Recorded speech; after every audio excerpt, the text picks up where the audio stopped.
William Pender. Here. Charles Sawtell. Here. Jeb Stuart. Yep. George Custer. Here. George Pickett. Here. Robert Holliday. Here. James Longstreet. Here. Carl Rader. Here. Philip Sheridan. Here. John Hood. Hey, Jeff, take a look at this saddle sore. You think that's serious enough to report?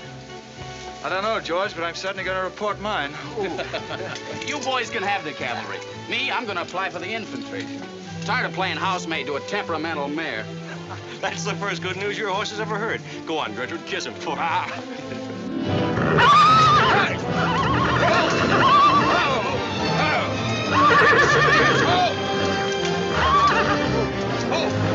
Stand still, you devil. Steady, boy. You weren't so hard-headed, you wouldn't hurt your mouth. I told you before we started you had that curb chain on too tight. It's not the first time you've cut his tongue. You ever try putting a curb on your tongue? No, nobody else ever tried it. I suppose it takes one of you Southerners to handle a horse. Well, at least we know how to harness them. They know how to harness Negroes down south, too, I hear. With a strap across their back. Come on. When are you going to take a punch at him? Too close to graduation. Besides, if I've waited 4 years, I guess I can wait another week.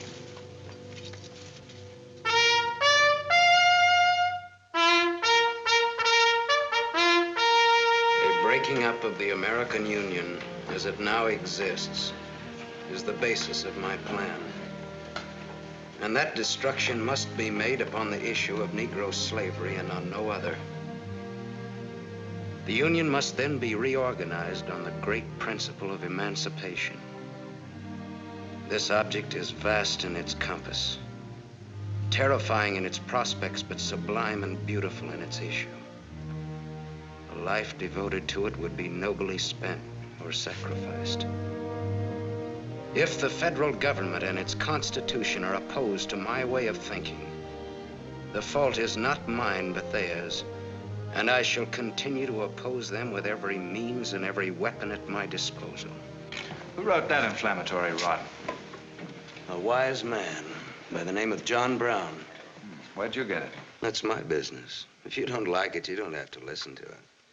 You meant it for me, didn't you? Take it any way you like. Sure he meant it for you. He tried that abolition stuff on me till he found out I came from Kansas. Never mind, Bob. Come on, Jeb. Let's turn in. There's no regulation against a cadet having his own ideas. But there is one against spreading treasonable policies. You find the truth hard to take, Listen, Rader. I know the truth of this problem far better than you do. The South will settle it in its own time and in its own way. But not through the propaganda of renegades like this John Brown or any of his followers. You mean that renegade line to include me? Look up your oath of allegiance and answer that for yourself. I'll answer that right here and now. I've taken a lot from you Southern snobs. For 50 years now, you've been watering your precious family trees with the sweat of Negro slaves, piling up wealth and snobbery until now you think you own the government and the army. And anybody who disagrees with you is a lying renegade, a rabble-rousing traitor. Well, you get this from me, Stuart, and all you other Mason-Dixon plutocrats. The time is coming when the rest of us are gonna wipe you and your kind off the face of the earth.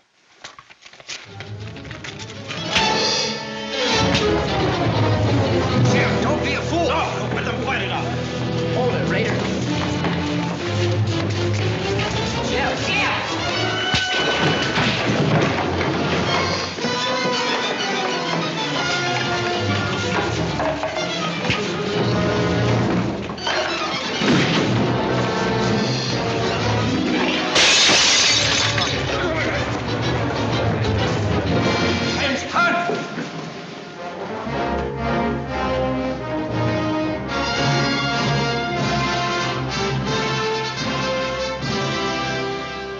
I've been aware that a disturbing force has been active among the regiment of cadets.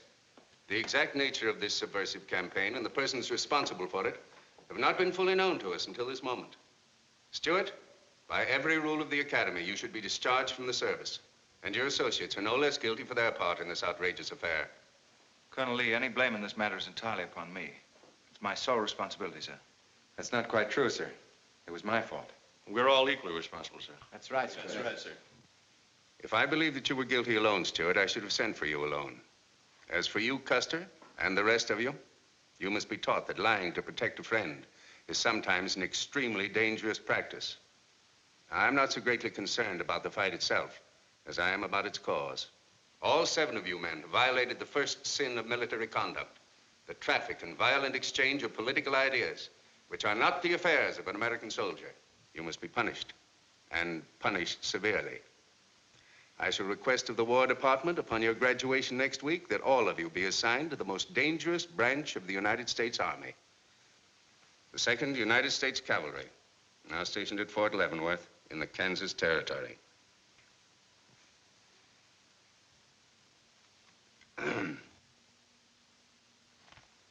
That's all, gentlemen. You're dismissed.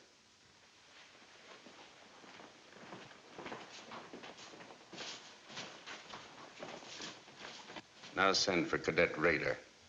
How can you beat that? Fort Leavenworth, suicide stations, Kansas, and the Santa Fe Trail. What a piece of luck. That's it, and the cavalry, active duty, promotion. Why, we'll all be generals while the rest of these fellas are still shade for that. Oh, that's desolate country, Jeb. Nothing grows in Kansas but trouble. What are you talking about? I grew up out there, didn't I? Well, I suppose he's not. Oh! Yeah, wait till I get you boys out there, man alive. That's my stamping grounds. Well, hey! Cheers for Kansas! Come on. These pamphlets were found in your quarters. Dozens of them. Together with a letter written by a member of the Abolitionist Party, instructing you to distribute them among those cadets who appeared to be sympathetic to their cause. How long has this undercover activity of yours been going on?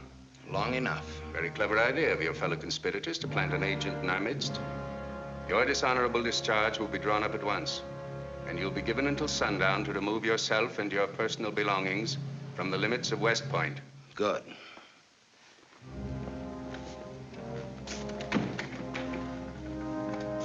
And you can tell Mr. Stuart from me that he'd be smart to stay in the Army, right in the middle of it from now on. Cadet William Q., Ohio. Cadet Martin Evans, Ohio. Cadet Armour Marlowe, New Jersey. Cadet George Custer, Ohio. Cadet James Longstreet, South Carolina. Cadet Philip Sheridan, New York.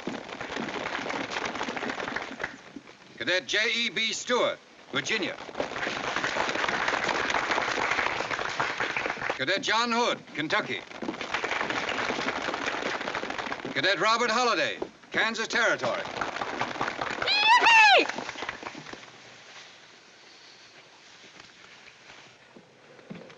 Cadet Jason Wood, Virginia. Cadet George Pickett, That was Virginia. my sister Kit.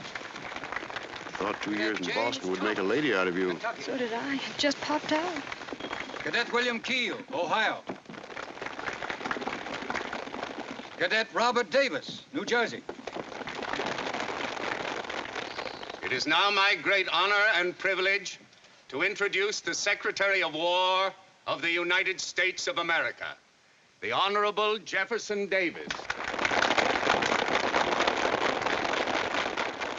Officers and gentlemen of the class of 1854, their welcome guests and their very proud families, I'll not keep you separated very long, as I myself once sat in your place and endured an interminable address by a very tiresome general. But as a Secretary of War of this nation, I have a serious obligation towards each new officer of the Army before he enters into active service. And that obligation is to make clear and definite his responsibility to his government. We are a new nation among the powers of the world. Just 80 years ago, we were fighting desperately for our freedom, and we're still fighting to keep it. We are not yet a wealthy nation, except in spirit, and that unity of spirit is our greatest strength. You men have but one duty, one alone, America. With your unswerving loyalty and the grace of God, our nation shall have no fears for the future, and your lives will have been spent in the noblest of all causes, the defense of the rights of man.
Yep, it's a shame this TKL of yours doesn't go any further. What for? There ain't nothing to go to. There's half a nation out there, Cap. Someday I'll build a real railroad to open it up, clear to Santa Fe. For a man who made a fortune out of horses, you sure got a heap to learn. Hey, Cap, tell the boys to speed it up a little, will you? The last time I had to get out and help them chop wood for the engine. Well, the first time you rode with me, I had to change your diapers. Hey, Cap, where am I going? Looks like you're going to Hades. Just wanted to know. Bob's been telling us about that railroad to Santa Fe so long now, Mr. Holliday. Surprised to learn it hasn't even been built. Well, that's not our fault, Stuart.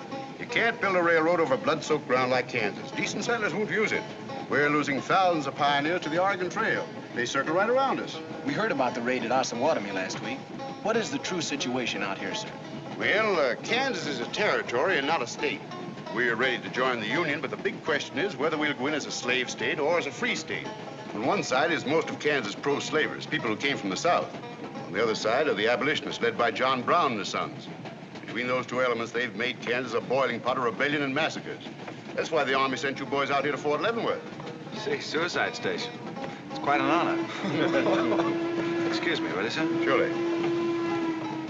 You know, the first time I saw you at the graduation, I thought of what Napoleon said when he first met Josephine. What was that? He said, I never knew this savage land they call America could breed such perfect beauty in mortal form. Thank you. That's a lovely line. Yes, isn't it? George has been using it for years, haven't you, George? I wish I could think of nice things like that to say.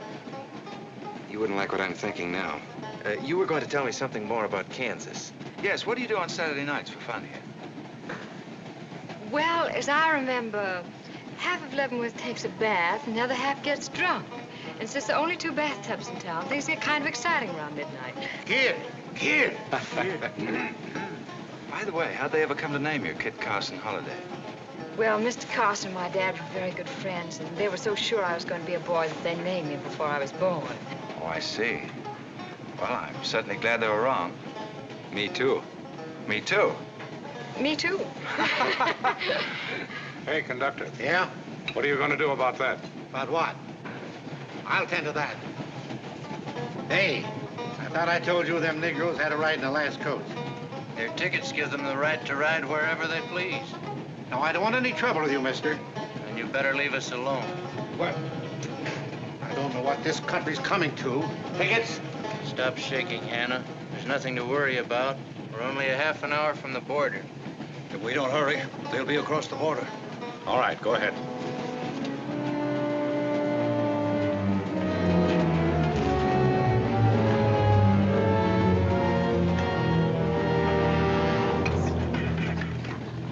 Where are you taking the Negroes? What business is that of yours? We're asking the questions. Are they free or bond? Here are the papers. You can see for yourself. Yeah, that might mean something if we didn't know who you are. But don't you make a move. We're taking you and them off of this train while they're still in Missouri. Now, come on, get up, all of you.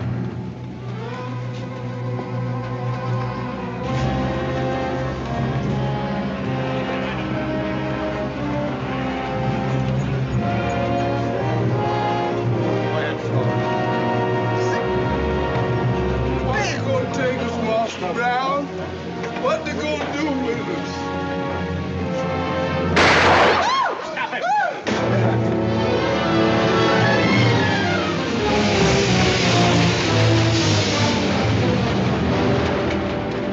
What do you know about this? There's the trouble. Negro slaves. He was trying to sneak them across the state line.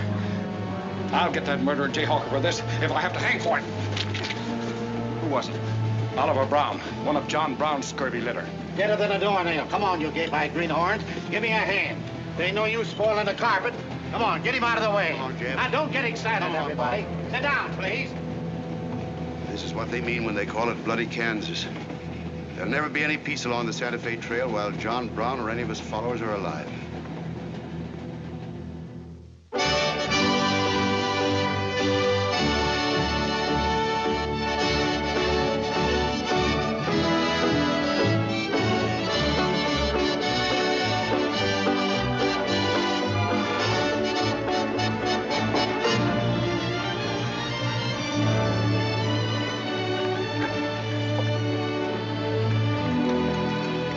Now, this is the present terminal. I propose to come down here to Wichita, then along here across the Arkansas River, along the Cimarron River over here to Las Vegas, then on into Santa Fe. Now, that'll be our first section of track from Leavenworth to Wichita, right over the trail. How soon do you figure to start? Well, the men back east say they're ready to put up the money as soon as we can prove that a railroad through Kansas is safe and will pay. Dad! Yes, kid? Where did you put the loading list? List? Gosh, I clean forgot to make one out. That's great. 98 tons of freight ready to roll and no orders for loading. How'd you run this business while I was away? That's why I sent you away, to show you what a skirt was. Look at your clothes. Look at the grease on your nose. What would your friends in Boston think of you now? Frankly, Dad, I don't much care. If you're going to keep your nose in a paper railway, I better keep mine in the family affairs. Tex! Wendy!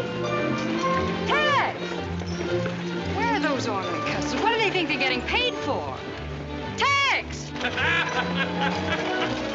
Why didn't you tell me? Getting jealous, huh? Well, I didn't even see Lily when I said goodbye to her. Oh, now don't start lying to me, you double-crossing buzzard. I know you didn't buy that there looking glass to see your own ugly mug. I suppose you're figuring on wearing that female cinching belt. Wait till Lily sees what you brung her. She'll brain you if it ain't physical impossible. Why, you ignorant. Tex! Hey, you two! Where in the name... Will you come here? Hello, Miss Kip. Hello, nothing. Are you gentlemen of leisure by any chance interested in employment? We lost our watch. Yeah, we didn't have no idea of time. I ought to give you both your time and throw you out. Where in town have you been? Well, you see, we had to buy these knickknacks. Well, we sort of got a gal in Santa Fe, Lily, Hofstetter, and what do you mean we? I'm engaged to her. Well, who ain't? You setting up housekeeping in Santa Fe, or is this just gilding the lily? Oh, she wanted us to fetch her one of them fancy French looking glasses. Ain't it pretty? What's your answer to that, Tex? What are you laughing at, you long-eared jackasses? Go on, get to work, both of you. Go on, jump to it. You better hide that thing or start wearing it.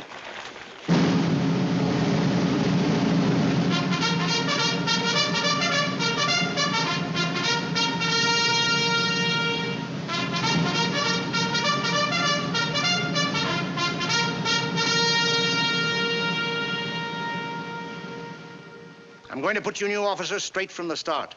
This is Fort Leavenworth and not West Point. You were sent here to man a frontier garrison.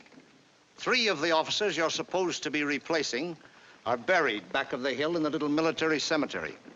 The other 4 haven't been found yet.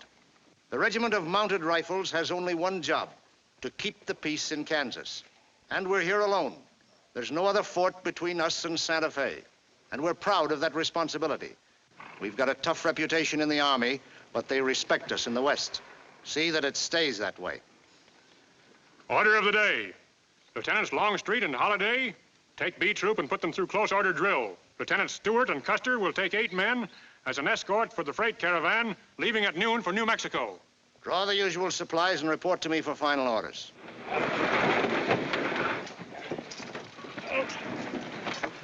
Say, will you keep all those cases of Bibles near the tailboard? They're only going a short haul. We sure will. Let's go.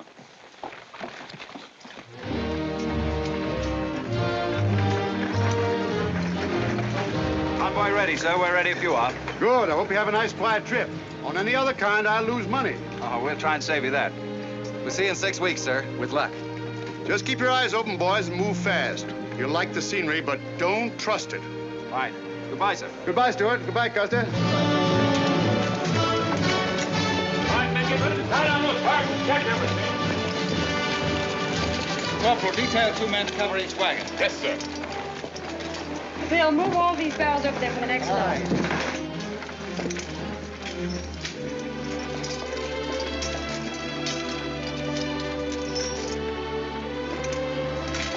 Well, Hey, looks like we both got the same idea. looks that way. How are we going to work it? Here. I've got an idea. Let's draw for it. Fair enough. Right.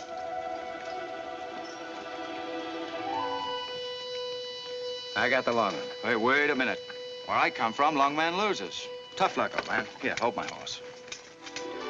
1 hand plow, 1 seater, 7 and 8 is 15, 12 and 14 is... Why, Joe, there's something missing. Must be me. Hello. Hello, what are you doing here? Oh, playing nursemaid for those wagons. Should be the other way around. Oh, the convoy. That's a silly idea, Dad. He thinks that man John Brown's behind every bush. Well, it's not that I mind so much. It's being away from you for 6 weeks, just when we're getting started. Started? When? Look, I've only got a few minutes left, so I've got to be fast. You haven't been exactly slow for a couple of days. I've never seen such a pair of whirlwinds as you and George Custer. Oh, George, poor old George. Well, never mind about him. Look, kid, I might as well tell you before I go. I'm completely crazy about you. What? No, wait a minute. Let me finish. I needn't warn you about army life. The pay's bad. I'd never be home. You'd probably be a widow in 2 weeks. I see. Have you thought of any particular names for the children? No, be serious, will you? This might be the most precious moment in our lives. I hope not. Not in these clothes. Haven't you got any heart at all? Yes, I have. And it's going to stay right where it is. I don't know a thing about you, Jeb Stuart. My brother thinks you're wonderful. But then he was dropped on his head when he was a baby. Well, at least you'll let me kiss you goodbye, won't you? Oh, well, it's quite an honor, but no thanks. I don't really deserve it. Well, hello. Say, this is quite a surprise. The corporal's looking for you. Says it's very urgent. I'll bet. Kit, we'll take this up later, right where we left off. Now, George, don't be long-winded. Listen, Kit, we're due to leave in a minute now. There's something I've got to tell you. I'm head over heels in love with you. George, you sound just like an echo. Oh, Kit, pardon the interruption, George, old man. Kit, there's something I forgot to ask you. Have I got any real competition? How do you think any girl would answer a question like that? Well, she'd tell me the truth. Then you'd both be crazy. Get going, you bullwhackers. Through desert heat and dust, your throats will soon be choking. Your head's about to bust. No water when you're thirsty. And all you get to eat is aromatic antelope and sun-baked buffalo meat. Boys, we may not even live to get our pay. But even if we don't get paid, there ain't no job we trade for hauling freight from state to state along the Santa Fe. Hauling freight from state to state along the Santa Fe. Yippee-yi-yi, there's trouble riding with us all the way. Did you think over what I said, Kit? Every word. Take care of yourself, George. Don't worry about that. Goodbye, darling.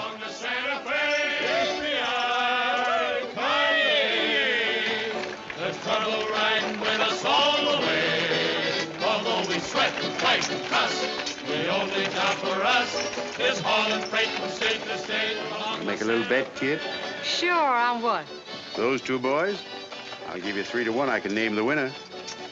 That's ridiculous. Which one do you want?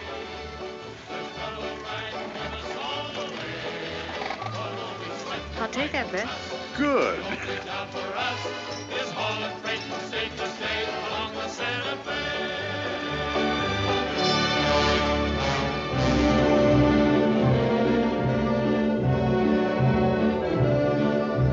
And to instruct all volunteers not to enter Kansas unequipped, nor to display their weapons to public view. Let that be understood beforehand. Warn them also... Not so fast, Father. Warn them also that our plans must be known to ourselves alone. That they join me in the clear knowledge that all traitors to the cause must die, wherever caught and proven to be guilty. Tell them that we stand by one another while a drop of blood remains, that under no threats or pressure do we make confessions.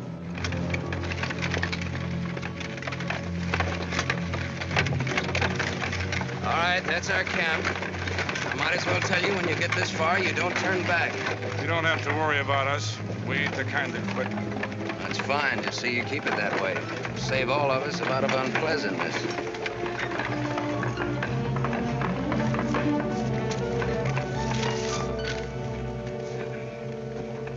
You've been delayed.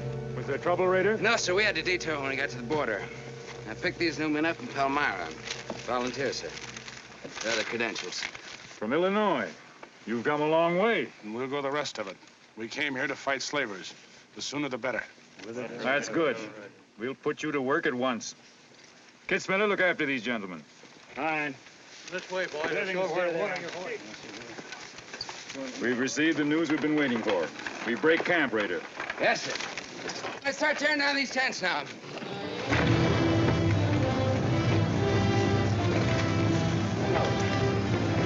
Oliver. He's hurt. I'm all right. Where's Father? Father. What has happened to you? Where are the Negroes you were told to bring? A couple of pro-slavers tried to grab us on the train. I shot one of them and jumped off. You left 4 helpless people alone to save yourself. I had to do it, Father. It was me or them. You cowardly fool. In future, obey my instructions. We leave at once.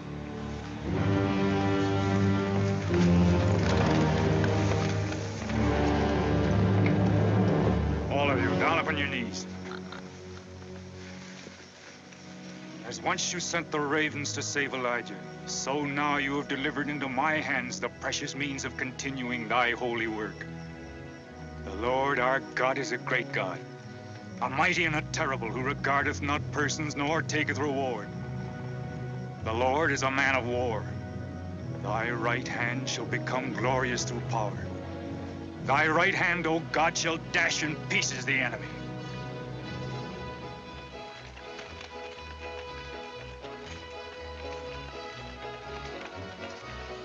Hey, Oscar! When we cross the river, you watch out for that wagon that's got my looking glass. Hey, Tex, these horses are pretty tired. When are we gonna make camp? Oh, as soon as we cross the river, and then we'll be out of danger from both sides. You know, Lieutenant, I'm sure glad we're leaving civilization. It's getting too dangerous for a peace-loving man. I run into some of them abolitionists once, but who's this feller John Brown that talks so much about? Oh, as far as I know, he's just a dirty old windbag. In fact, he's just your type. Either of you ever meet him? No, but 2 of them fellas he killed at Osawatomie were friends of mine. You mean Jim Doyle and Alan Wilkerson? Yeah, and that's the reason I'd sure like to meet up with this here Mr. John Brown. He's got no quarrel with people like you, Tex. You do much better to leave him alone. Well, you can count me in anyhow. Even if he ain't harmed no friends of mine, I sure hate to miss a good fight.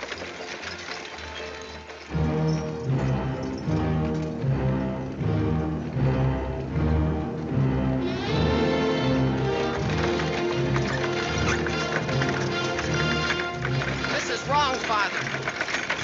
We've never attacked a wagon train before. We aren't common highwaymen. You say we have a righteous cause, but this will bring the law down on us like a storm. We recognize no law but the law of God. You will do as I command.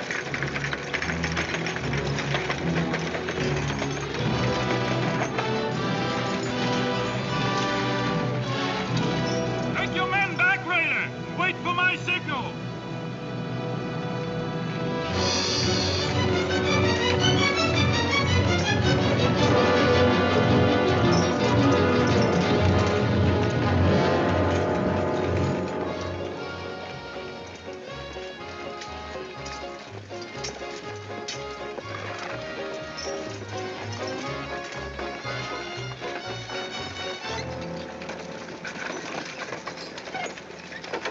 morning, strangers. Good morning. Are these Holliday's wagons? That's right, sir. My name is Smith, Jonathan Smith of Newton. Oh, well, what can we do for you? I believe you are carrying some freight consigned to me. Oh, it might be. Have you got something to show for it? I have this receipt from the shipper. Come a long way with an empty wagon, haven't you, Mr. Smith? Newton's about 100 miles from here. My home is in Newton, sir, but my place of business is much closer to the trail. Oh, I see. I thought your horses looked pretty fresh. 8 cases of Bibles. That's right. Come on, Wyndham, we'll unpack these Bibles for the parson. Jason, bring up your wagon.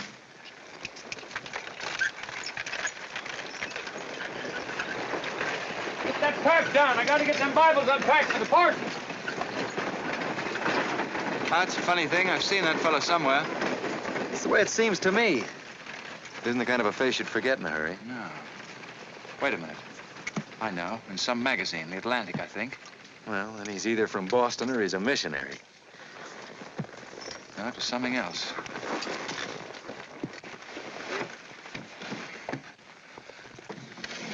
Been a lot of bad trouble over across the river lately, Mr. Smith.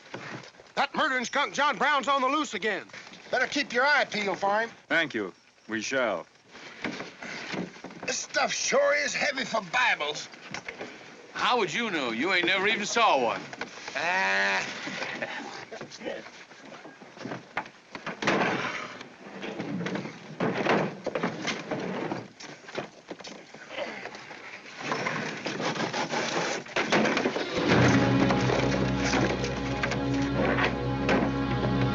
Just a minute. I'd like to see those Bibles. There you are. Put your hands up and keep them up.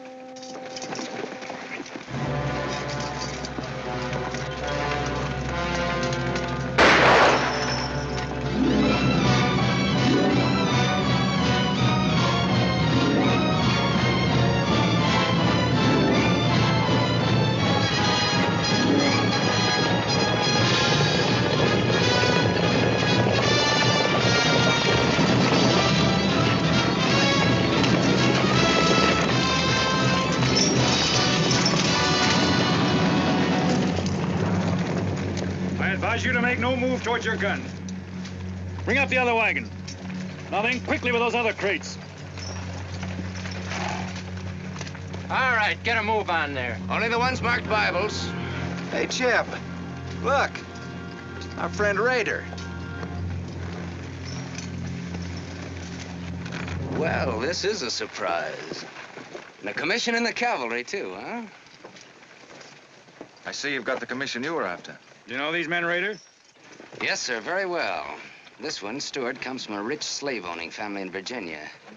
He called you a lying renegade once, and I jumped him for it. John Brown, him? John Brown? John Brown? I have nothing personal against you men, but I will deal harshly with any interference. I might have known you'd wind up with this outfit. Well, that's one of the troubles with the Army, Stuart. They don't teach you to think ahead. They do one smart thing. They teach you never to turn your back on an enemy without first making sure he's harmed. Stop this. We'll not saddle ourselves with a killing just to satisfy your personal quarrels. One more murder won't mark you any deeper than you are now, Mr. Brown. I intend to be a marked man. Back to your horse, Raider. Back to your horses, all of you. I've given you fair warning. You can keep your heads or lose them as you wish. Move on.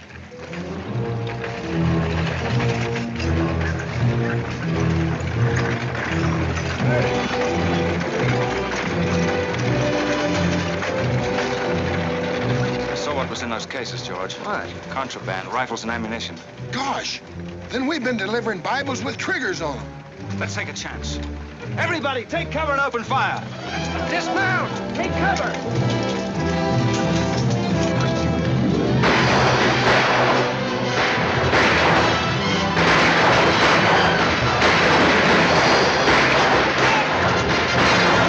Cover the wagons and move back. We mustn't lose any more men. Get back! Run it. They're getting away. No, they're not. We're going after them. Hey, wait a minute. The outnumber is 3 to 1. Well, if it makes you nervous, don't count them. Come on. Everybody mount and follow me. Everybody mount. Come on, Shavetail. Here's where I get your medal. Forward!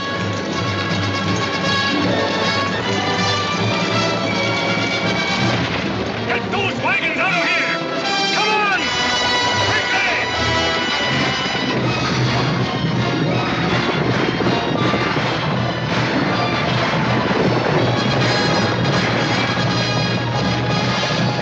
Use your whip, Jason! Use your whip!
I couldn't help it. I didn't do anything. All right, son. Nobody's going to hurt you. Who are you? Jason Brown. Brown. You one of John Brown's sons? Yes. Yes, but I never did anything. He made me go along. I never killed anyone, I swear it. I'm getting out. I'm quitting. You've got to take me with you. All right. Bring a horse up, George. Bring up the horses. Have to carry him back. The boy's badly hurt. It's his father's madness really striking home now. Jeb, there's a purpose behind that madness. One that can't easily be dismissed. George, you've seen the needle on a compass, haven't you? It's got a whole card to swing around in, but it always wobbles back to the north. What are you driving at? Just this. I've always known where your sympathies lay, but it never affected our friendship, and it never will. But it isn't our job to decide who's right and who's wrong about slavery, any more than it is John Brown's. I guess you're right, Jeb. I'm sorry. That's more doggone fun than I've had since we got hemmed up with them engines. Yeah, well, the next time we shoot at a common enemy, you let me do the shooting. Boy, my gullets as dry as a powder horn. Yeah. Get up! You busted Lily's looking glass. When she looks at herself in that, she'll think she's 100 years old. Or more. Of course we're aware that firearms are contraband in Kansas. Do you think we'd have accepted those boxes as freight if we'd known what they actually contained? Well, I'm just asking, that's all. Doesn't it seem strange to you that Dr. J. Boyce Russell, the most prominent religious leader in America, should be sending rifles marked as Bibles to John Brown? How can I control the marking of crates? We once received 3 tons of gunpowder marked birdseed. Well, then you'll have to examine every crate you haul. What? For all we know, this contraband may have been slipping through for months. Jason, listen, son. You've got nothing to be afraid of if you'll be honest with us. Now, I want you to answer my question truthfully. Did your father ever mention this shipment of rifles when he discussed his plans? Not to me. He never confided in me. Just Fred and Oliver. Fred and Oliver? My brothers. Where are their headquarters? I don't know where they went. They have a dozen places. I don't know. All right, kid. Don't worry about it.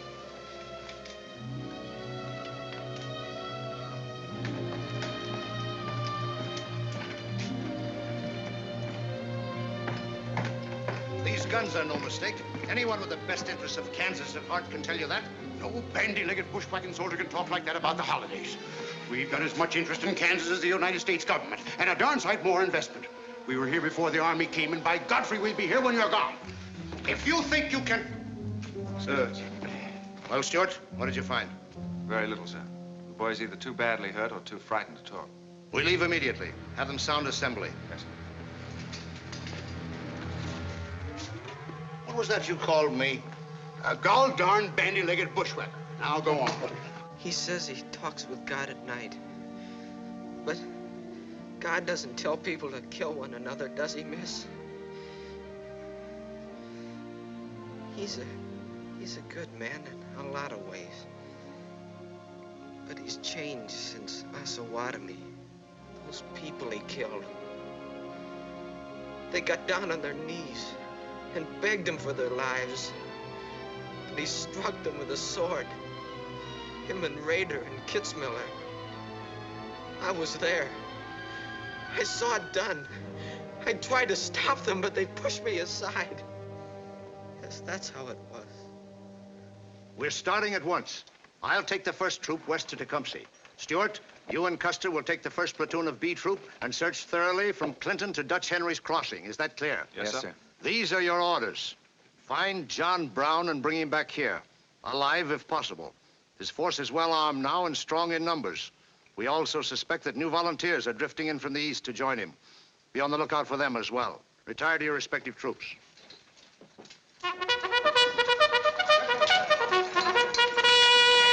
What's that? They've caught some more of us. No one's been caught, Jason. Not even you. You've committed no crime to be afraid of. I'm sick of being afraid. I'm sick of hiding like a hunted thing. I want to walk free like other people. You will, Jason. You're safe now. No, I'm not. Not as long as he keeps killing and thinking that he's right. He can't be right, can he, miss? I don't know. His reasons may be right, Jason. They may even be great and good reasons. But what your father is doing is wrong. Terribly wrong. And he'll keep on repeating that wrong as long as he lives. Then I'll never be free of him until one of us is dead. I know that now. My life don't mean anything. But if he dies, maybe this whole scheme of his will die with him. I'd rather have it that way. His life. Even if he is my father, against many thousands. I'm gonna tell you where to find him. Oh, Jason, I'm not trying to... I'm gonna tell you anyway. In the house of Shubal Morgan, in Palmyra. That's where they went. That's their headquarters. Tell the soldiers. It's better that way. His life against many thousands.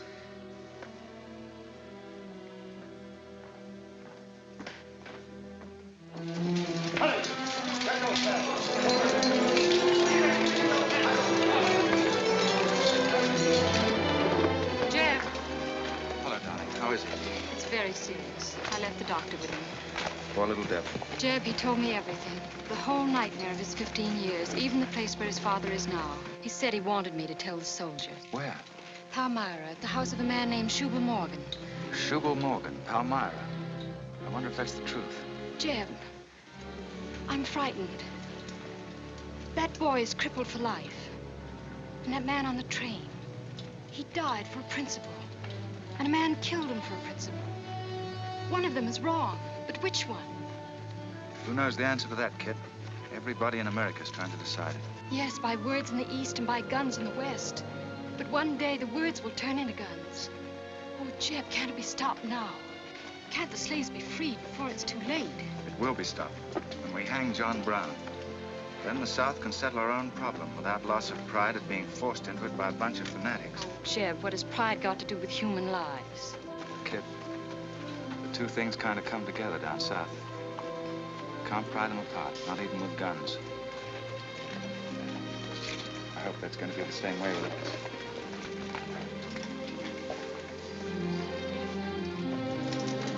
Uh-oh, that's me all over, clumsy Custer. Or can I get into this, too? Yeah. Sure. Looks like you're in on it. Don't miss much, do you? I've seen you work before, son. That's where I learned. Just credit one more to my account, kid. I like to let the interest accumulate. Well, goodbye. Goodbye, George. Kid, don't be long, Jeb. No, fine. Kid, remember this, will you? I love you. Put that in your little bonnet and keep it there until I come back. I'll remember. Goodbye.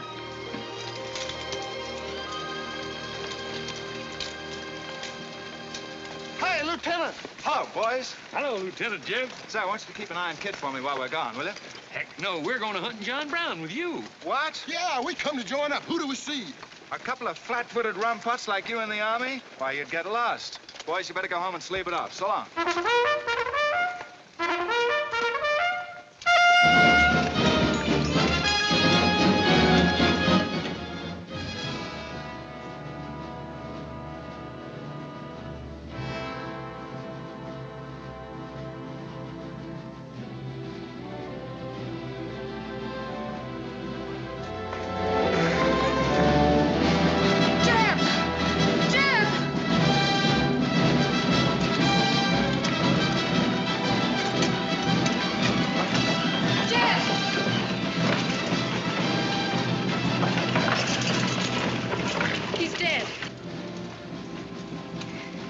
Find John Brown.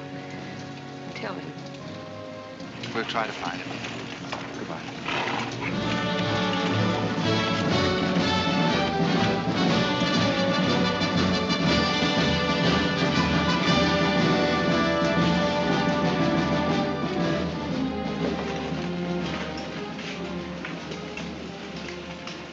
Kid, once when you were about this high, Tex Windy brought home a wolf cub with a broken back.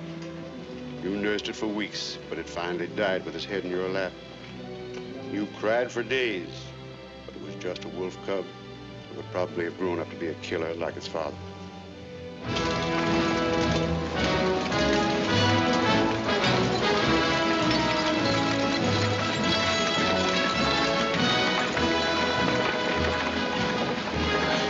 What has being flat-footed got to do with riding a horse? Calling me a rumput's what hurt me. I ain't had a drink since noon.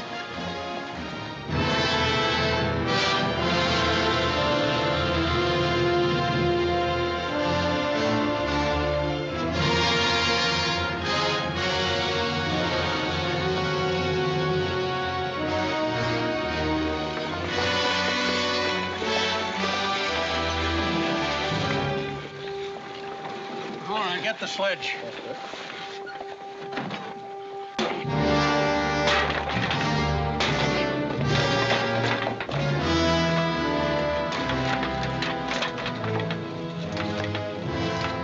Sure is expensive salt pork, Mr. Morgan. Not the way we get them. Look them over and stack them in the barn. Yes, sir. This looks like the best shipment we've had yet. Wonder what Rader's worked up about. Him and the old man been arguing for an hour. Looks like another job for us if Rader thought of it. West Point education's a wonderful thing. Yeah, if you can collect on it. Yeah. I signed up because you promised to pay me. Trained this rabble gang of yours into a solid, fast-moving unit of fighters. Taught them how to use these new rifles, how to follow orders, and take a town in army fashion. But I haven't received a red cent in 3 months. Now, what about it? Mr. Rader, I enlisted you on the recommendation of friends in the East who said you would work for the cause. You've done your job well. I have no complaint up to now. But our plans are ahead of any personal greed. If you feel otherwise, you are free to get out. But you must decide here and now. I want only loyal men around me.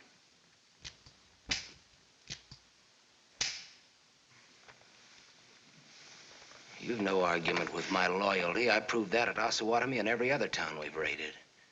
But you hired me as a military expert at a set price, and I'm only asking what's rightly due me. And I say that you will receive it in time. Only let me think in peace. My son is a prisoner in the hands of our enemies. Even now, he may have a rope around his neck. An innocent boy who never fired a gun in anger in his life. While I stand here powerless to save him. All right, I'll wait. Well, what's our next move?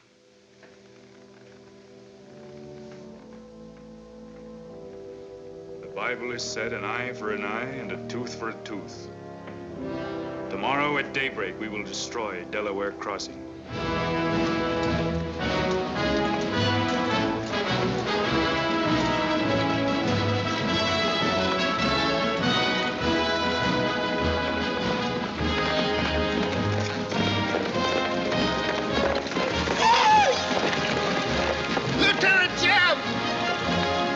Go, Paul.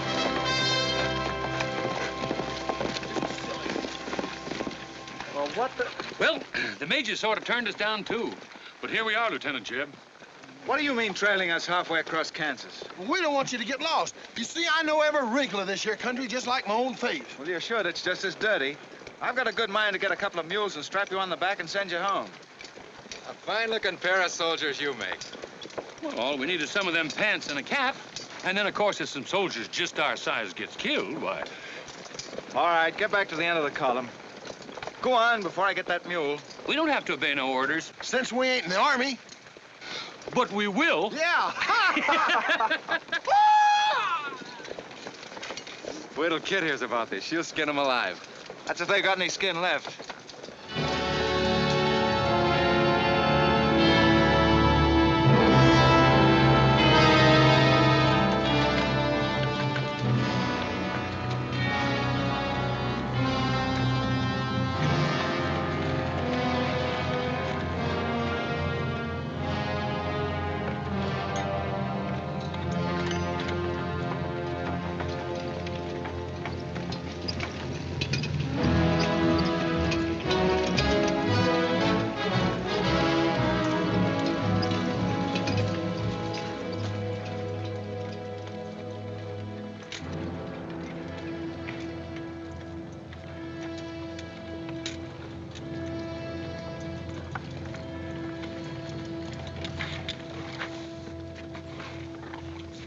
Who did this?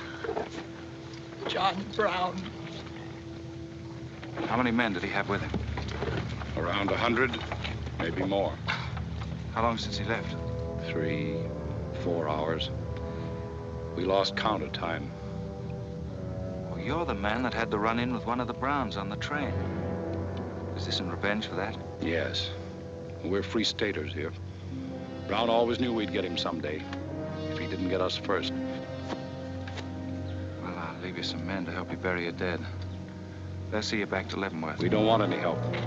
This is our fight. We don't want you or nobody else to finish it.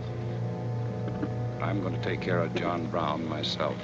Get on your way, soldier. We got work to do. I know how you men must feel about this. But my orders are to break up all armed forces. Yours, John Brown's, or anyone else's. I'm sorry, but if you organize under arms, I won't be able to draw a line between you. That suits us, if it's got to be.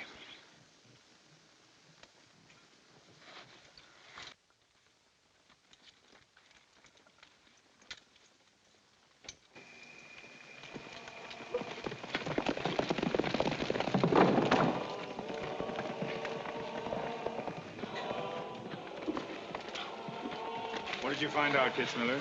A troop of cavalry from Fort Leavenworth are headed this way. Ignorant fools. Jubal, we're moving camp. Round up all your men. Get the wagons ready to roll. Just food and ammunition. We're traveling light and moving fast. What about the Negroes? We can't take all of them. We're not taking any of them.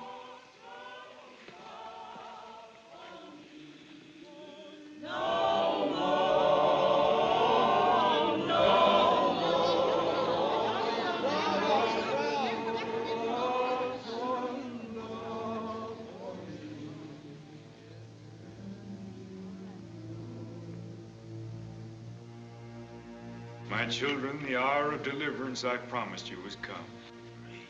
I am leaving Kansas now to continue God's holy work.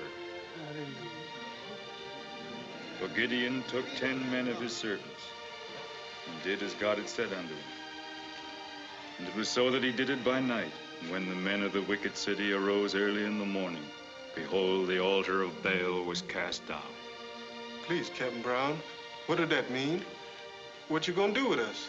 Means that you are freed, the first of many millions to whom I shall give freedom from slavery. Does just saying so make us free? How we gonna live? Get food and shelter? There are many good people in Kansas who will give you work and protection. From now on, you must fend for yourselves, as other free men do. My work here is done. Praise God. Glory, bless God, we's free. The captain done kept his word, we's free. We's free, we's free.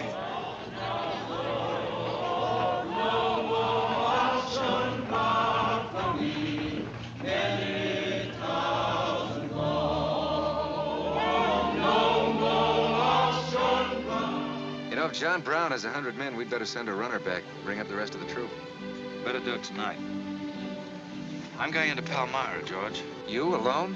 Don't be crazy, Jeb. That town's full of jayhawkers. They'd shoot you on sight. Well, I'll have to take a chance on that. I'm going to get some other clothes, take a couple of men, and go in and do some scouting.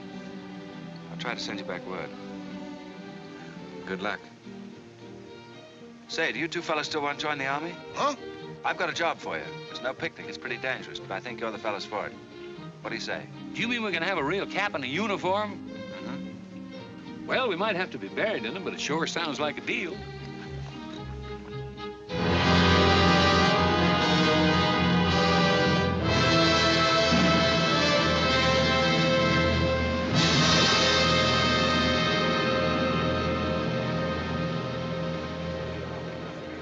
The law's got nothing to do with it. We came here to join John Brown because he's a leader and a fighter. The whole thing's going to be settled right here in Kansas. We came here to fight slavers, didn't we? The only way to fight them is with guns. They sure give you a good looking over in this here man's town. Yeah. I feel just like I was taking a bath in a bathtub without no sides on it. The only kind of a tub you ever was in. Say, who could I talk to in this kind of a town without arousing suspicion? The town barber. That's right. Anytime a barber can't talk to a stranger, he's liable to go crazy. Town barber. Hmm? That's it.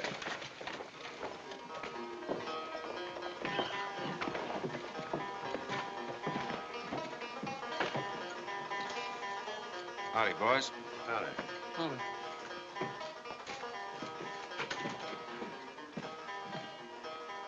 Pretty good-looking horse for this part of the world. Yeah.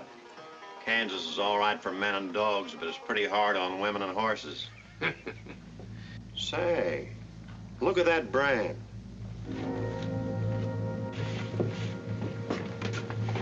That's an army horse. Maybe just bought him from someone. No, they don't sell them. Nobody rides that brand but a soldier. You keep your eye on him till I get back.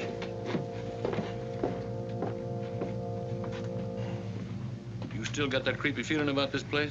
I don't know whether it's that or these here chiggers, but something's creeping over me. Why don't you scratch and see if it goes away?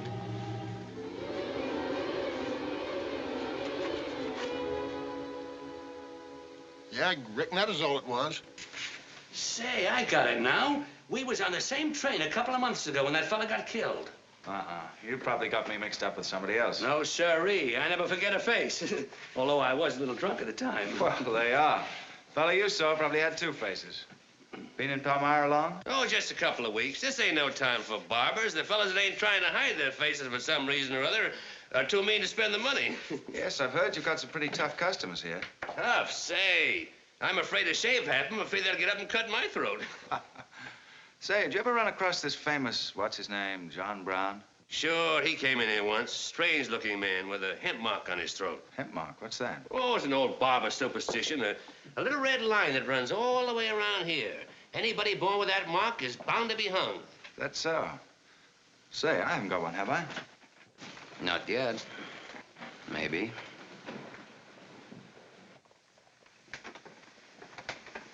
Well, well. Keep your hand away. Get it.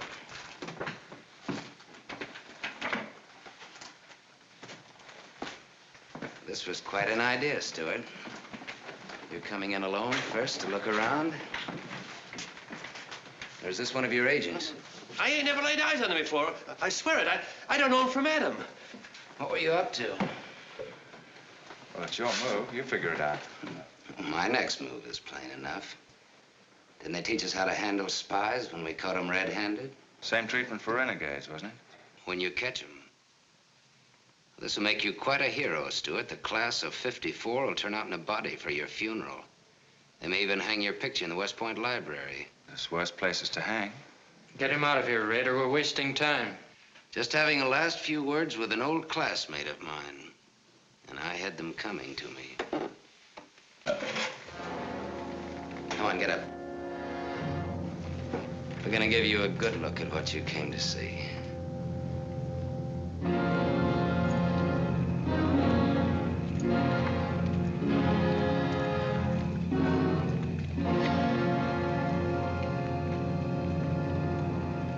can't afford to take chances, sir. He was sent here as a spy. It's my advice to get rid of him. Let's string him up. Yes. And right away. What are we waiting for? What did you hope to achieve by coming alone to Palmyra? The Army has orders from Washington to bring you to trial. I hope that if I came face to face with you first, a lot of unnecessary bloodshed might be avoided for your men and mine. Were you innocent enough to think that I would surrender myself to you without a fight? I hope that you might consider yourself innocent enough to do that. Half of the people in America believe in your theory. A lot of them even condone your methods. That'll guarantee you a public trial. Fool. I'm not on trial, but the nation itself. Are you too stupid and blinded by a uniform to see what I see? A dark and evil curse laying all over this land. That's right. A carnal sin against God.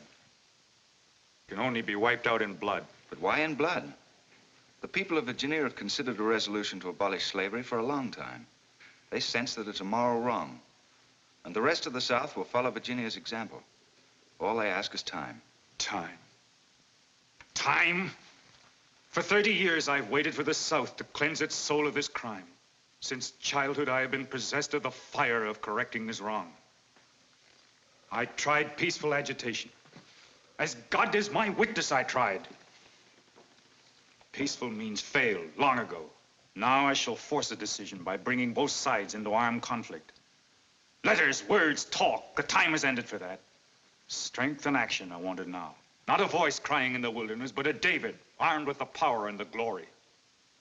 David had a son, hadn't he? Son? Yes, Absalom, who deserted his father and went over to the enemy.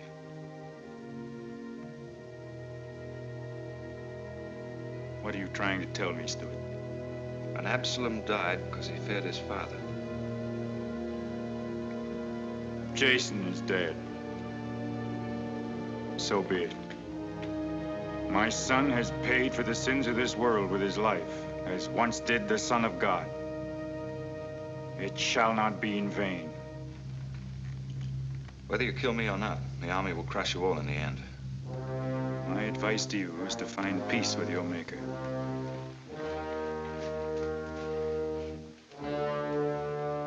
Now the big one. Sit down. I never liked barbers nohow. Now spill out, you little bitty rum weasel. I'll cut your throat. Where'd he go? I swear I don't know, boys. I think, well, they were taken out that way. Who took him? The three fellas. One of them was Oliver Brown.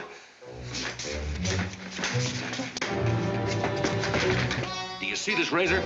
Well, I'm keeping it, and if you move to hair when we get back, I'm going to strap it on your liver and barbecue your carcass.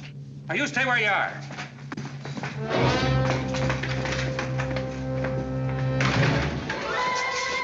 Back east for me.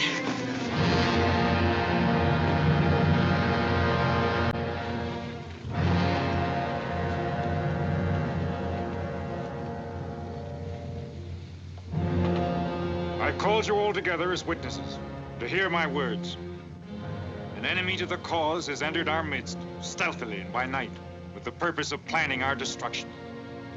But the hand that has never failed us has come once again to our protection.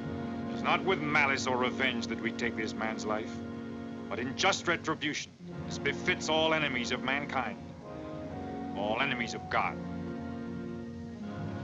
Ready, sir.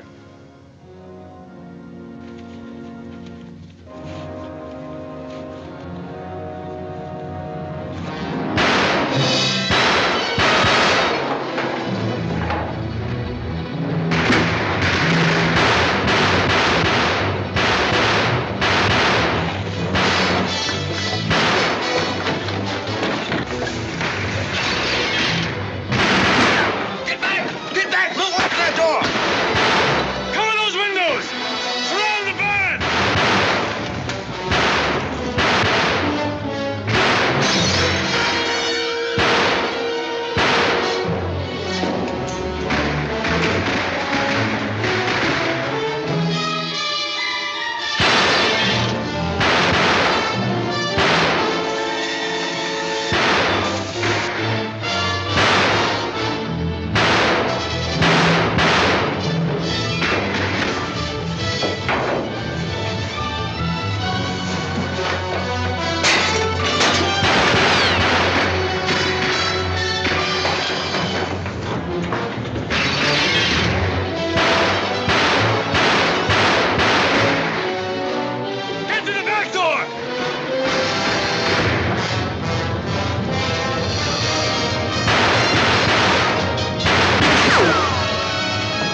if you don't want to get killed. We's coming, boss. That white man talk like he's afraid.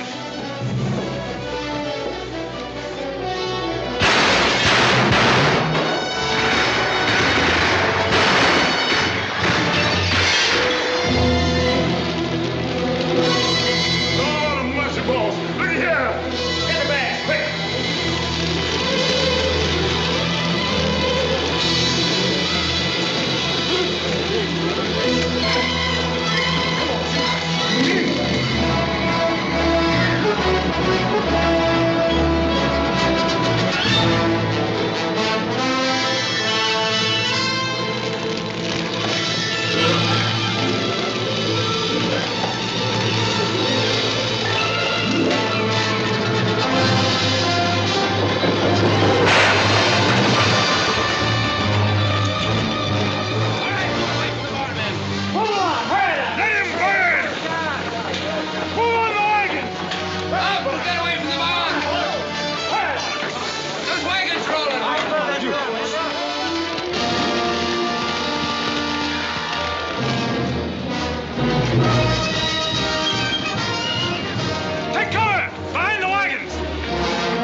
Jason, now him.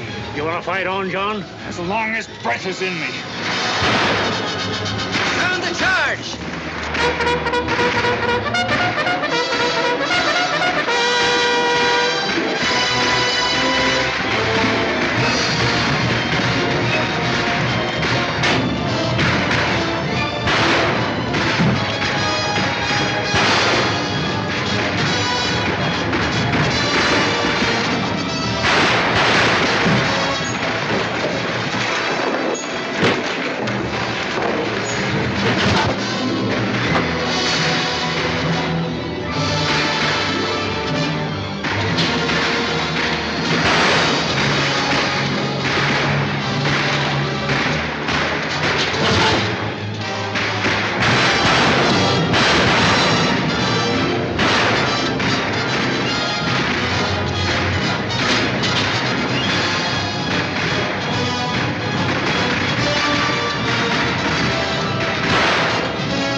Jeb! After them, George. Don't let them get away. Load up!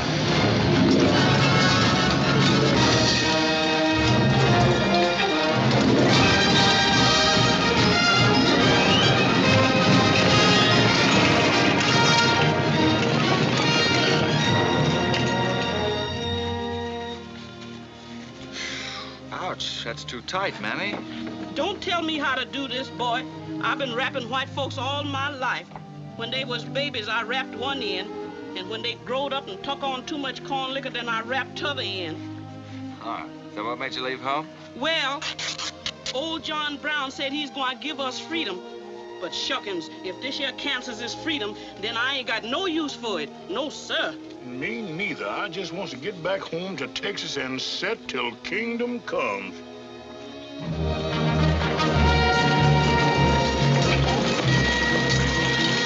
Dismount! Fall out!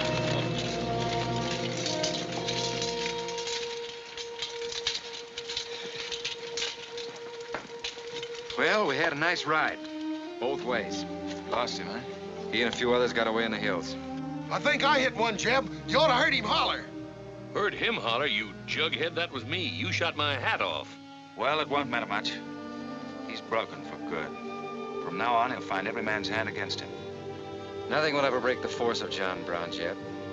Not even death. Oh, you're wrong, George. He's finished. His force is broken forever.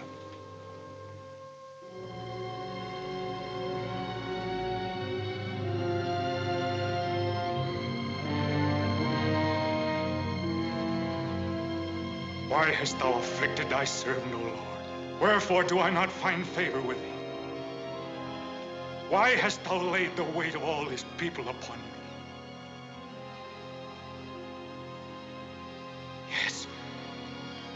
This is a sign for which I have waited, O Lord. This is your command, the burning bush. Let there be no peace in all this land until we have revenged ourselves upon thine enemies. As once you smote the Philistines, smite now the fury of thy wrath upon these blind, misbegotten fools. And I shall be thy right hand. I, John Brown, shall be the sword of Jehovah.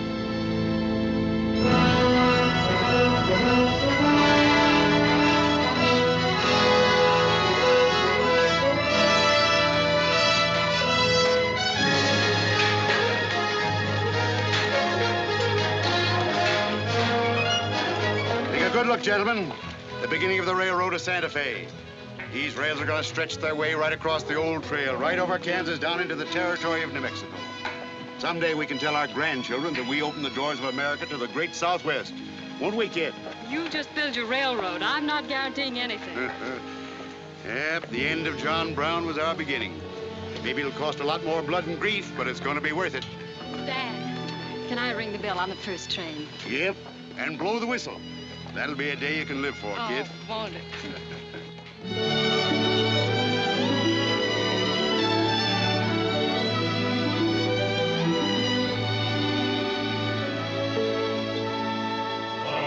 Fill your glasses, fellows, and stand up in a row to singing sentimentally.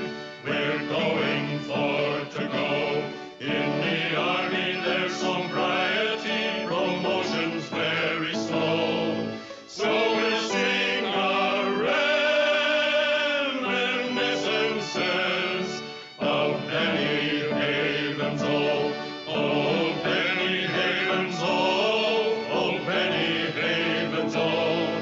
We'll sing our reminiscences of Benny Haven's old.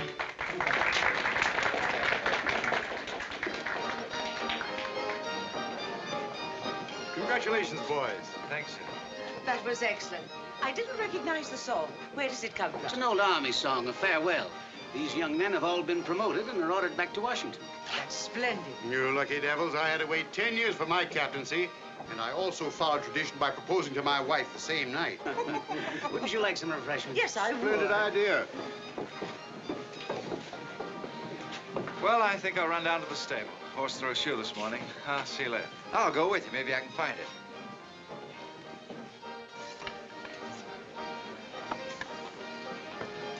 What did you have to go and lie for, telling the Major we was the best barbecuers along the Santa Fe Trail? I just mentioned this sort of casual. How'd I know he's gonna take us up on it? Wait till he starts eating this. He won't take us up, he'll take us up and out. You think it's gonna be hard chewing, Tex? Well, I don't know. I still got a hunch. We should have skinned it first. We took the horns off of it, didn't we? What is the captain's pay, Jeb? $38? 40. 40 a month. Say, that's enough to get... Go on, get what? Well, you know, this and that. What are you planning to do with your extra pay? Exactly the same thing as you are, son. Want to draw straws? Not this time. This means too much. Well, how are we going to handle it then? Take turns? I don't trust you southern boys in the moonlight. All right. Let's ask her together.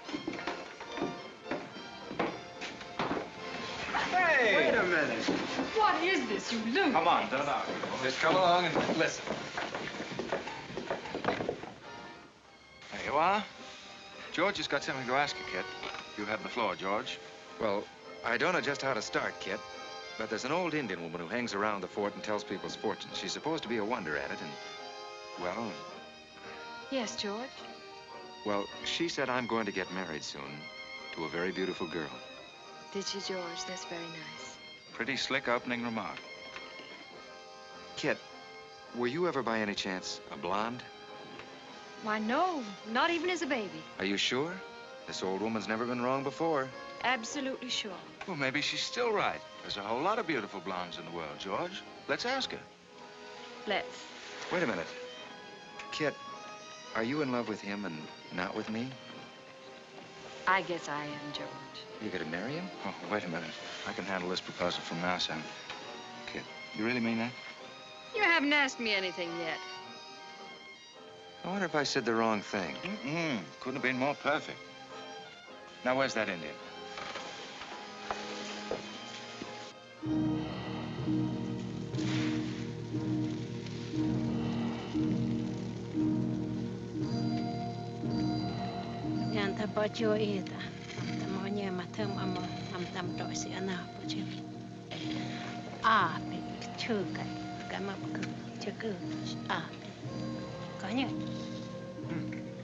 What'd she say, kid? You know the lingo. She says that this is one of the last times we'll all of us be together as friends. Now ask her something sensible. Who's gonna be the first general? Winesh tam waniganze.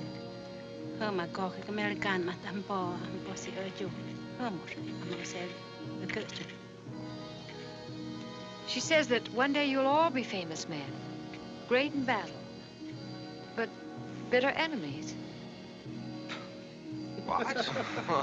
Pickett, Hood, Custer, Sheridan, Longstreet, and me, enemies? Now I know she's crazy. Where'd you ever pick up this old faker, George? I can tell better fortunes than that with tea leaves. Well, we might as well get our money's worth. Ask her what we're gonna fight about. Yeah, who's going to start it? Weganesh wanji migadwat.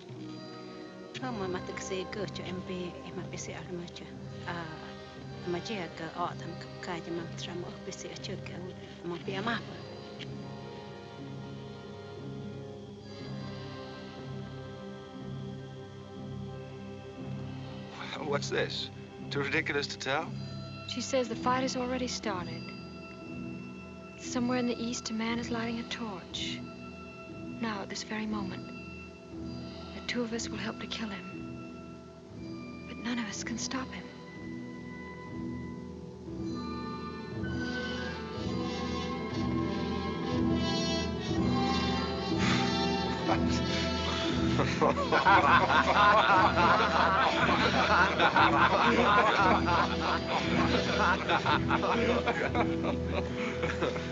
Here is where I would attack first. The arsenal at Harper's Ferry. Give me only 100 good men, Dr. Russell. Well-armed and God-fearing men who believe in the cause. I will lead them through Virginia. Rouse the thousands of discontented slaves who will flock to join us. Then sweep down through the South, through the Carolinas, Georgia, Alabama, Mississippi. Then, with the entire nation in a state of chaos, we can dictate our own terms. Have you considered the Army, Captain Brown? Surely they'll be after you in full force within a few hours after you first attack. Let them come, Dr. Russell. Let them try to stop me. I've studied that country for years. It's full of good hiding places, natural forts where large forces of brave men can defy pursuit indefinitely. Mr. Rader will go ahead of us and scout the town.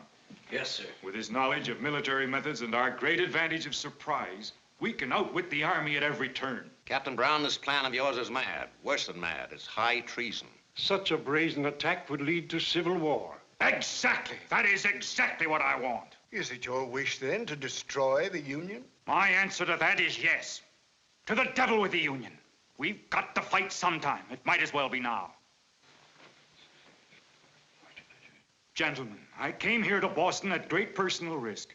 There's a price in my head of $10,000, so my time is precious. You've given me much help and encouragement up to now. But all that we have done in Kansas and elsewhere will be wasted unless you see it through to the glorious end.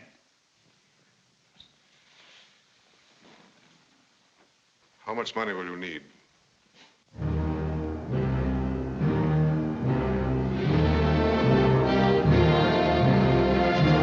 We now possess the guns, ammunition, tanks, a complete store of supplies. The place and the hour are set. Harper's Ferry, daybreak, Monday, October the 16th. We will strike with two forces, suddenly with complete surprise, and then move rapidly through Virginia. You men all know what will be demanded of you. Yes, we're with you, Captain. It's Rader. He made good time.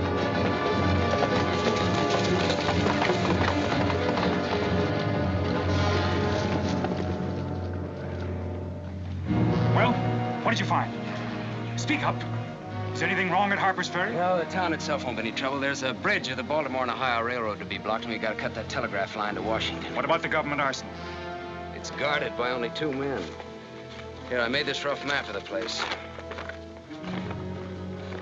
Good. Excellent. This is precisely what I wanted. We must first take some hostages from the town. That'll prevent an attack by the civilians, and we'll move directly on the arsenal. Now, there's something else.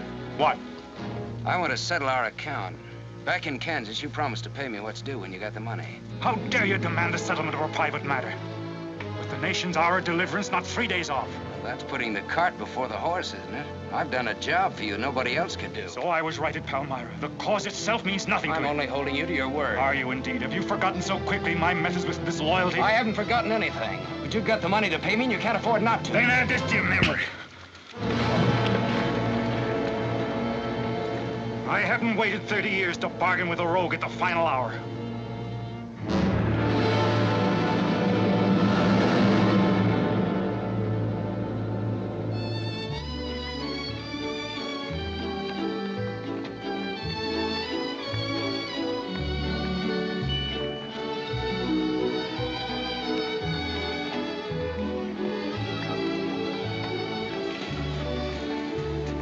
Hiya. This is the kind of army life I like. Did you ever see me waltz? I've heard of it, but this ain't no Santa Fe shakedown. Hold it. You in high society now. Come on. May I have your invitations, please, gentlemen? What's them? Them's them little white cards. We ain't got no invitations, Joe. Can't we get in on our uniforms? No, sir. Not unless you wants to go right out on them again. Oh, we're the fellows who cleaned up Kansas. Ain't you ever heard of us? Sorry, sir, but we don't need no cleaning. Good evening.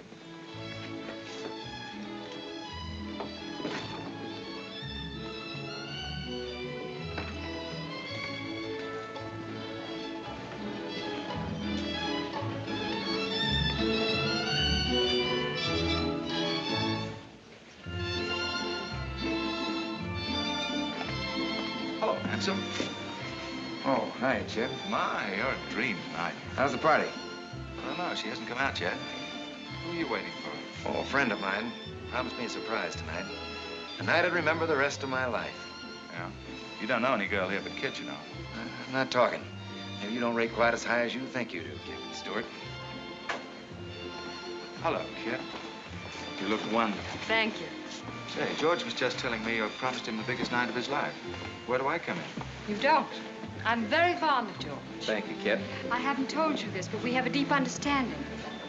Wait a minute, Kit. Are you serious? What is this? I'm going to take care of George for the rest of his life. Kit! That is, if he's the man I think he is. Oh, Kit, I have my faults, but I can be as faithful and loyal as any man that ever lived. We'll soon see. Now, wait here, both of you. Tough luck, son. I guess we can't all have charm and good looks, too. Custer, I hope you're joking, or you're not going to have either. Oh, don't take it so hard. I mean, this is something that could happen to the public. Charlotte, I want you to meet Captain Custer and Captain Stuart. This is Charlotte Davis. We were schoolmates together in Boston. It's a pleasure, Miss Davis. Thank you, Captain. Oh, yes, indeed. A great pleasure. I've heard so much about you, Captain Custer. Me? Mm-hmm. Well, well, that is, well, that is, Shall we dance, Jeb? Yes, of course. Who is she? That's the blonde, the one that George was promised by old Sit in the Mud. Oh, I see. Well, it's pretty nice. Don't you think? Left wheel. Company. Halt. Present. Arms. Prepare to scoop.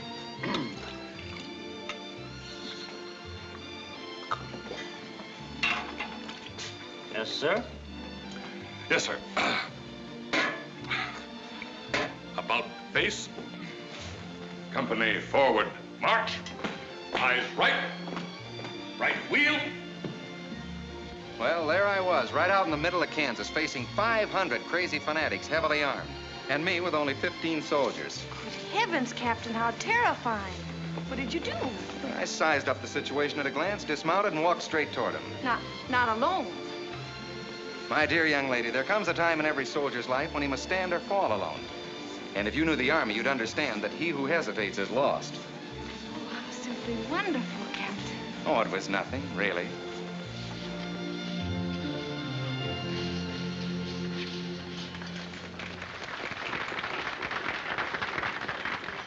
Will you come and meet my father, Captain? I'd be delighted. Is he in the government service? Yes, but I think he'll lose his job in the next election. Oh, that's too bad. Say, he should be in the Army. You know, politics don't bother us. He'd rather go fishing anyway. Father. Hello, Charlotte.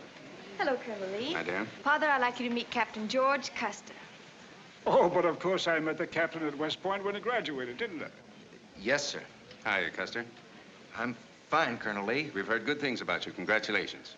Yes, the captain's just been telling me how he put down the trouble in Kansas by himself.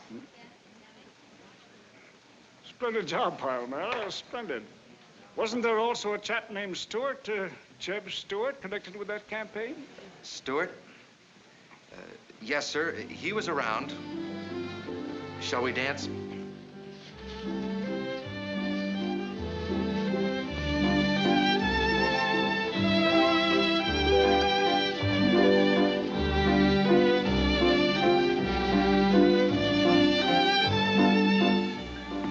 Left turn.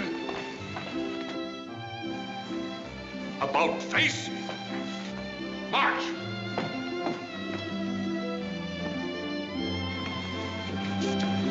Jeff, go away.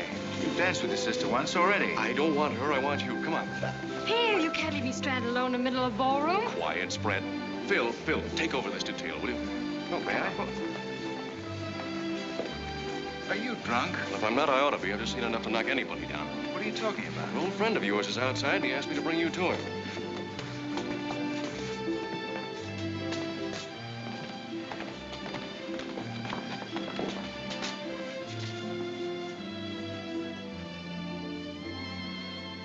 It's real. I almost touched it.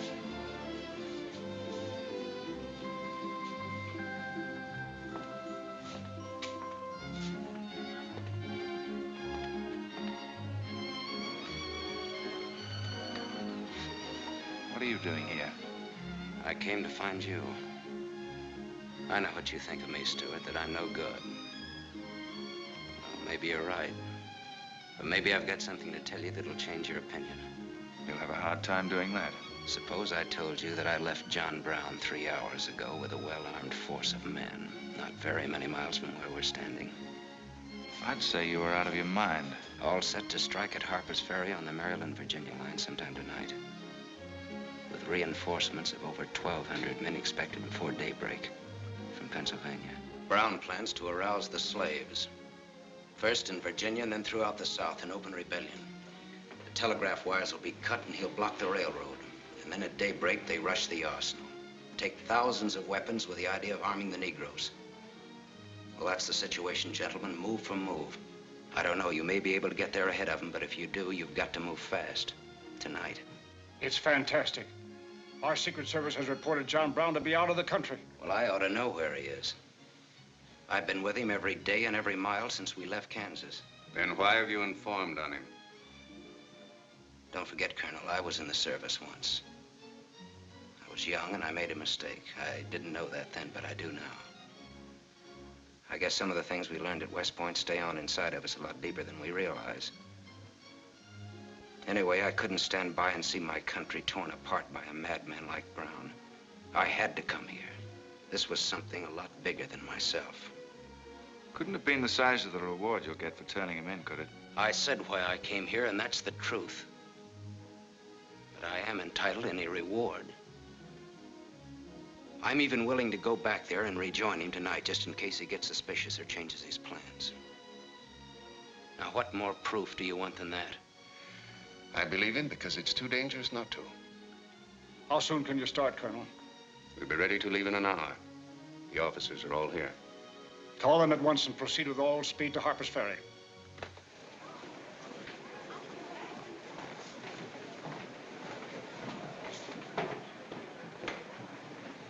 You have your orders, Captain Stuart? Yes, sir. Jeff, what is it? What's happening? John Brown. Get the little Davis girl to take you home, will you, darling? But why? But... I'm sorry, I can't explain now. No time. Try to keep the others calm. Tell them there's nothing to be excited about. Goodbye. Goodbye.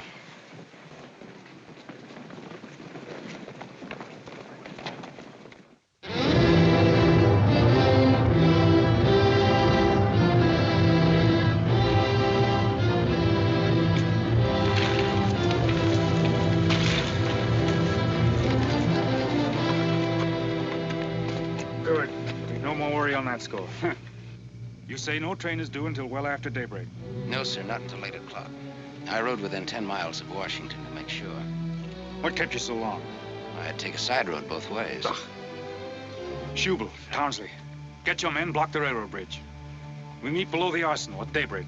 Kitzmiller, go to the town with 20 men and get the hostages. You know the ones? Yes, sir. Rest of you men, follow me.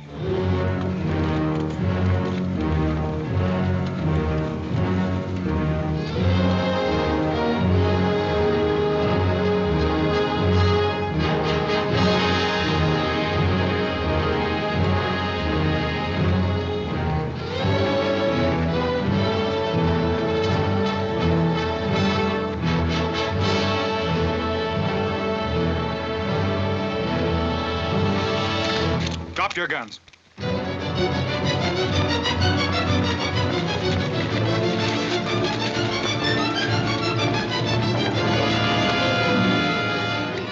Captain, we got enough guns here to arm 1,000 men. With plenty of powder and bullets. Stack those guns and ammunition near the door, ready to haul.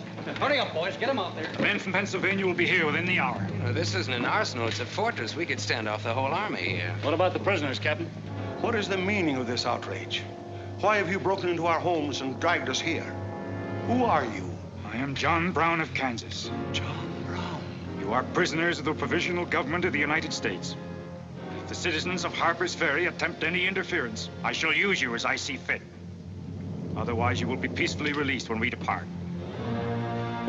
We must adhere to our schedule to the precise minute. We will leave here at 10 o'clock. By nightfall, we should be 35 miles into Virginia. What about the men from Pennsylvania, sir? If they're late in arriving, we cannot wait. Wouldn't that be taking a long chance? No word of us can leak out until tomorrow, maybe even 2 or 3 days, and then we'd be 1,500 men. I don't see that there's any reason to hurry. That sounds sensible. I disagree. I'm anxious to get out of here, and time is our most valuable weapon. You're in command, sir. But that's been the fatal mistake to many an expedition. My advice is to wait.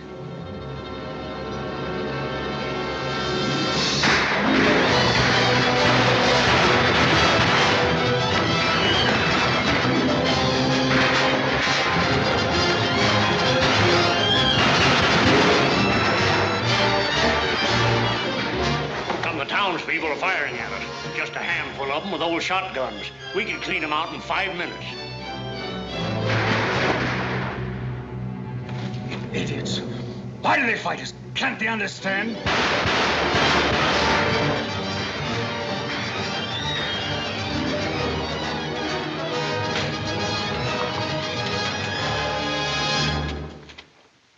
What is your name?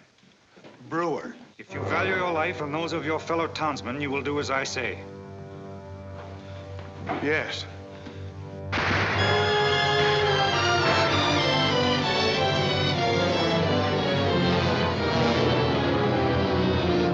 Stop firing! You are endangering the lives of your friends.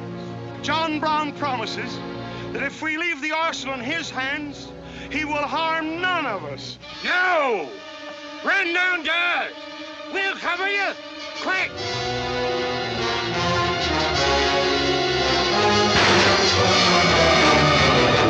Stupid cattle! Can't they understand we're here in a righteous cause? Their interests are also ours, the good of the whole nation.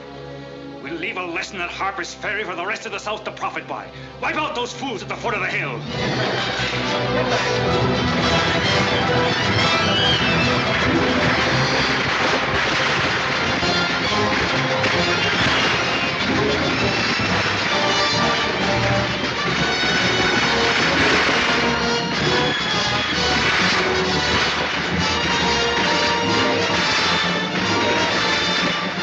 He's firing! We're moving into the hills. Take all the weapons and ammunition you can carry with speed. It's well past noon. We can wait no longer for the Pennsylvanians.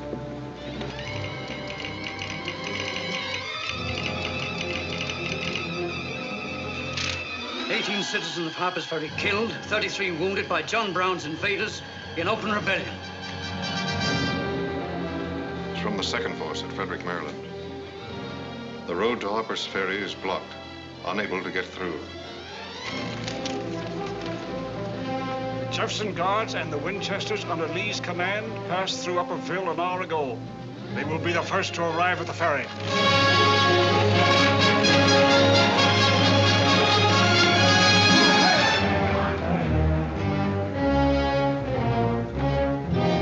What are you watching, Raider? The North Road, sir. The North Road is over there. This is the Washington Turnpike. Well, I thought our men might circle the town as That was not their orders. Help with the wagons.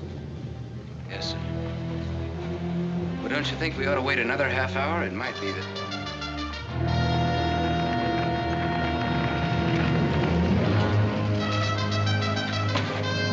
Every man inside! Bolt the doors! And the loopholes!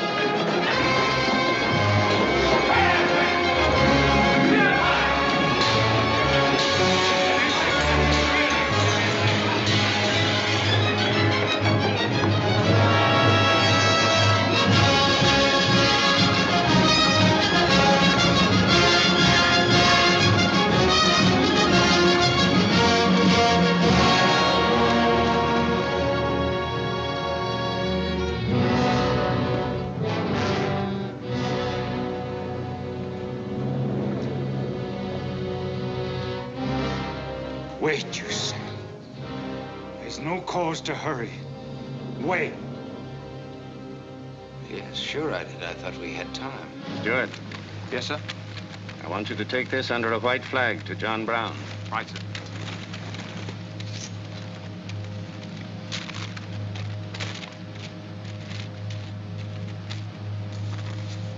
There's to be no parley. Yes or no? If it's a refusal, wave your hat to us. Right, sir. Hang on to this, will you?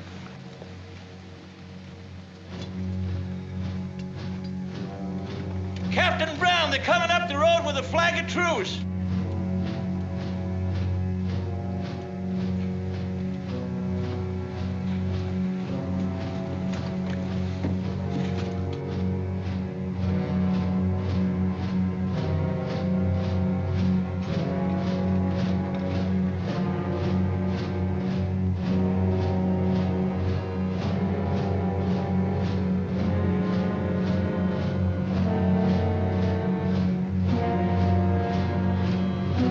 Open the door.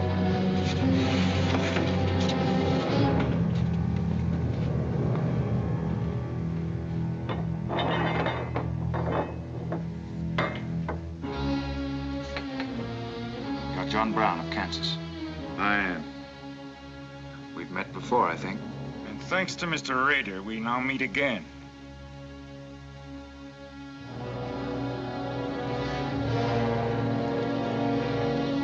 This is Colonel Lee's formal demand for your surrender. Once more, sir, you overrate your strength in supposing that I can be taken against my will. That's your final answer? It is. We prefer to die here.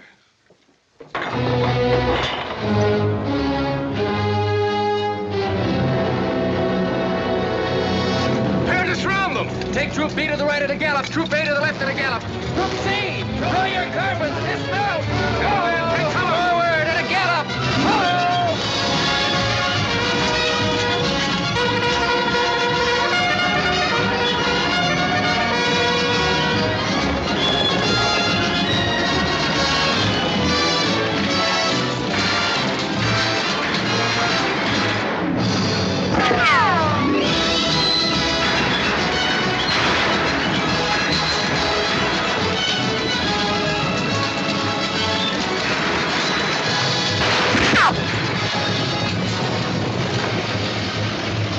Bring the right flank into position.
Judas betrayed him for a handful of silver.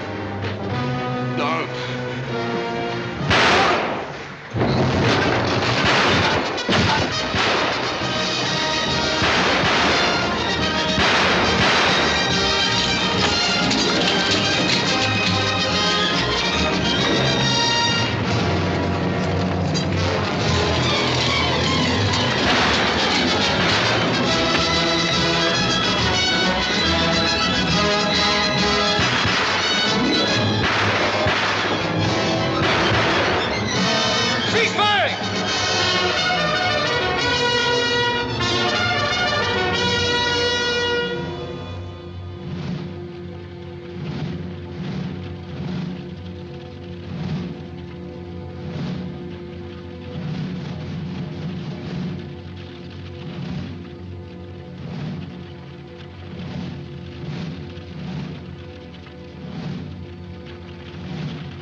He was born for this. I'm not crying for him, Jeb. I see something else up there. Something much more terrible than just one man. Have you any last words, John Brown? I am only walking as God foreordained I should walk. All my actions, even the follies leading to this disaster, were decreed to happen long ages before this world began. But I cannot remember a night so dark as to have hindered the coming day, or a storm so furious as to prevent the return of warm sunshine and the country at peace. I, John Brown, am now quite certain that the crimes of this guilty land can never be purged away but with blood. I let them hang me. I forgive them, and may God forgive them, for they know not what they do.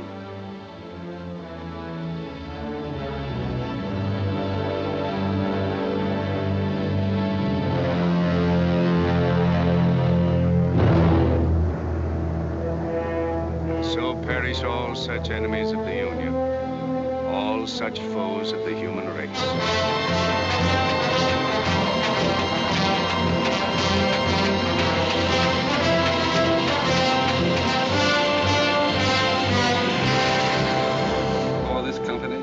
And there to have given and pledged their troth each to the other, and have declared the same by giving and receiving a ring and by joining hands, I pronounce that they are man and wife, united forever with ties that no man shall break asunder, nor the years disturb, whose shining paths shall run together from this day hence unto eternity.